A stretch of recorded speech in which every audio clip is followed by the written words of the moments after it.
आमोदनी हिंदी साहित्य में आप सभी का एक बार फिर से स्वागत है। चलिए शुरू करते हैं अपने आज की नेट जेआरएफ की कक्षा को। प्लीज़ चैनल को सब्सक्राइब करना और वीडियो को लाइक करना ना भूलें। आज का जो हमारा चर्चा का विषय है वह है उपन्यास शेखर एक जीवनी। आप सभी इससे वाकिफ़ है कि इसके लेखक अज्ञे है। यह एक मनोविश्लेषणात्मक उपन्यास है।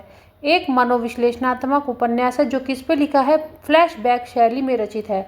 फ्लैशबैक शैली कौन सी होती है? जिसमें हम अतीत की घटनाओं को याद करते हैं, उसको क्या बोलते हैं? फ्लैशबैक में जाना। आपने सुना भी होगा कई बार ये जो शब्द है कि फ्लैशबैक में जाना।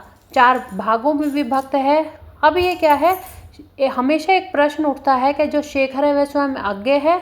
तो देखिए, शेखर एक जीवनी आंशिकता अज्ञे का आत्म प्रतिबिंब है, पूर्णता नहीं है। हाँ, आंशिक रूप से थोड़ा बहुत अज्ञे का अपना क्या है, इसमें स्वरूप है। इसे आत्मकथात्मक उपन्यास भी कहा जाता है। आत्मकथात्मक क्यों कहा जाता है?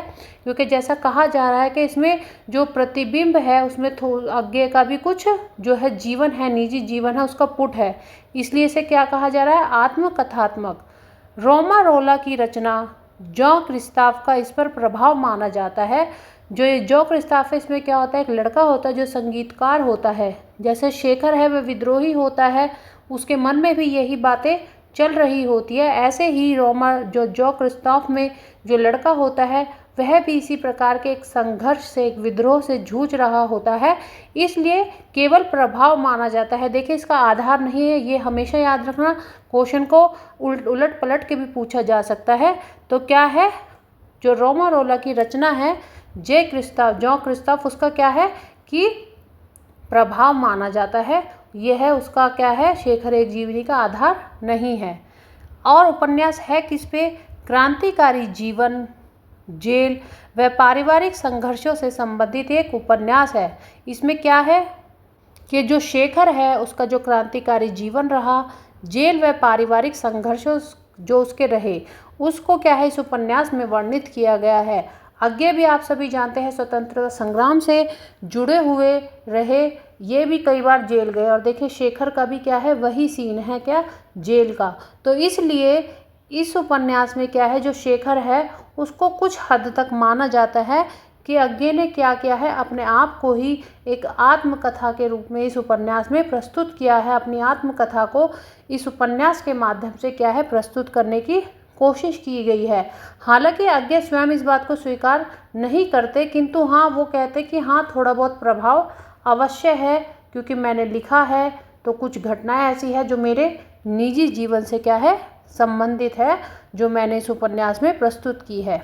यह उपन्यास अज्ञे की मनोदशा को प्रस्तुत करता है। मनोदशा आप समझते हैं क्या है, होता है मन की जो दशा होती है, उसके अंदर क्या क्या चल रहा होता है, ठीक है। हालांकि वह पूर्णतः इस बात को स्वीकार भी नहीं करते और अस्वीकार भी नहीं। वो क्या है, पूर्णतः भी इस बात को स्वीकार नहीं करते कि मैं ही हूँ, और वो इस बात से क्या है, अस्वीकार भी नहीं करते कि मैं नहीं हूँ।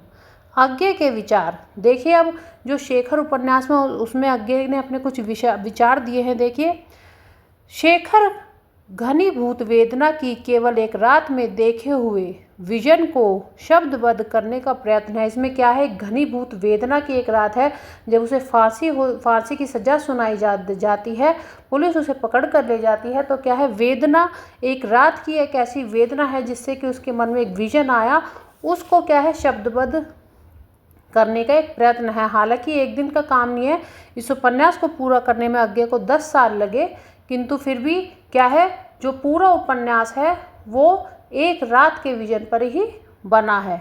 और यह विजन तब का है जब आधी रात को डाकुओं की तरह आकर पुलिस मुझे बंदी बनाकर ले जाती है, और तब ही शेखर की यात्रा का आरंभ हुआ।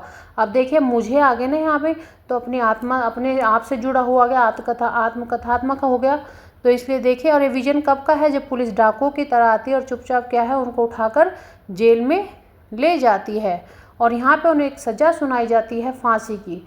उस सज़ा को ही सुनकर उनके दिमाग में क्या है, ये सब दौड़ने लग जाता है। शेखर निस्संदेह एक व्यक्ति का अभिन्नतम निजी दस्तावेज है, यद्यपि वह साथ ही उस व्यक्ति के युग संघर्ष का प्रतिबिंब है। अब ये क्या है, एक निजी दस्तावेज है एक व्यक्ति का, और इसमें क्या है, उस समय जो उसका संघर्ष चल रहा था उस व्यक्ति का, उसका भी क्या है, एक प्रतिबिंब है। तो देखिए, मैं आशा कर रही हूँ कि आप सबको ये समझ में आ रहा होगा। उपन्यास शुरू करने से पहले ये सब आपको समझाना इसलिए ज़रूरी था कि डायरेक्ट उपन्यास शुरू करने से क्या होता है कि जो है समझ में चीज़ें नहीं आती, हमारे दिमाग में नहीं बैठती।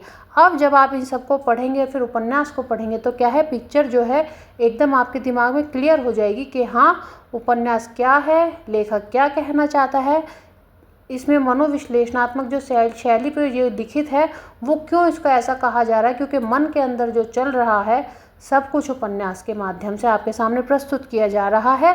एक साइकोलॉजिकल एनालिटिकल जो थिंकिंग है वो इसमें आ रही है उपन्यास में, इसलिए इसको मनोविश्लेषणात्मक उपन्यास कहा जाता है। और क्या है, देखिए, एक रात का विजन है और वो 10 साल में जाके पूरा होता है। किस प्रकार अज्ञे ने इस उपन्यास को, हालांकि कुछ उनके जीवन का है, शुरू में वो खुद भी इस बात को कहते हैं कि हाँ, जो शुरू में जो बाल्यकाल है कुछ कुछ मेरे जीवन से जुड़ा है, किंतु 10 साल का जो ये सफ़र है वो एकदम से क्या है, जो बड़ा हो जाता है जब वो बच्चा, तो वो क्या होता है, अलग होने लगता है। और किस प्रकार मैंने उसे चित्रित किया है।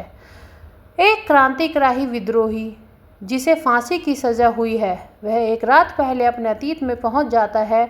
वह अतीत को पुनः जी लेना चाहता है। क्या है कि अतीत में चला जाता है और उसी अतीत को अब जी लेना चाहता है।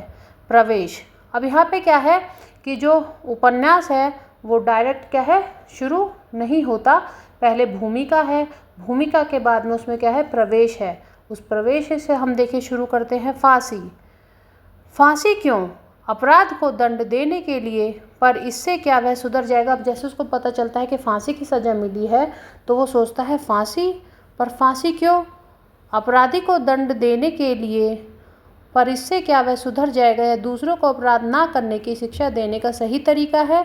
फांसी यौवन के ज्वार में समुद्र शोषण, सिद्धि कैसी काहे की, मेरे मृत्यु की क्या कोई सिद्धि होगी, मेरे जीवन की क्या थी। अब देखिए, यहाँ तक हमने आपको बताया है। अब इस प्रवेश में क्या होगा, कई घटनाएं होंगी जो इसकी शेखर के सामने, अतीत की घटनाएं जो इसके सामने आती है, उन घटनाओं को अब हम जब दोबारा वीडियो बनाएंगे उसमें आपके सामने इतने अच्छे से प्रस्तुत करेंगे कि सारा पिक्चर क्लियर हो जाएगा। और फिर हम बढ़ेंगे जो इस उपन्यास के जो भाग हैं, 4 भाग, उनको पूर्ण करने की ओर। मैं आशा कर रही हूँ आज की जो वीडियो है वो आपको अच्छे से समझ में आ रही होगी। यहाँ पे वो सोचता है कि सिद्धि काहे की सिद्धि, पहले तो वो फांसी के बारे में सोचता है कि फांसी क्या है, उसके बाद वो सोचता है अच्छा फांसी मिलने से उसकी जो मृत्यु होगी तो उसे सिद्धि मिल जाएगी, अगर मृत्यु को सिद्धि मिलेगी तो उसके जीवन की सिद्धि क्या थी। और यहाँ से क्या होता है कि कथा आगे बढ़ती है और जो बहुत रुचिकर हो गया आपके लिए। आज के लिए इतना ही, धन्यवाद, आपका दिन शुभ हो।